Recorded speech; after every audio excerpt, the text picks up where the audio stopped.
Assalamu alaikum. Hello everyone, welcome back to my another video.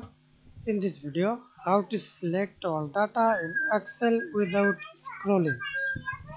Okay, select the first cell or select your cell,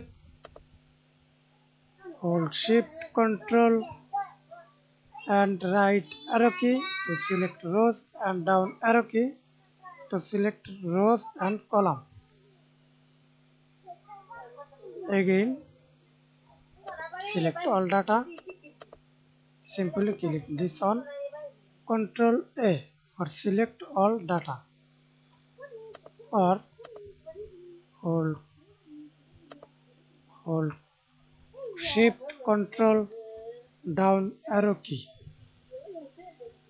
Okay. Thanks for watching video. Please subscribe to my channel, like, comment, share.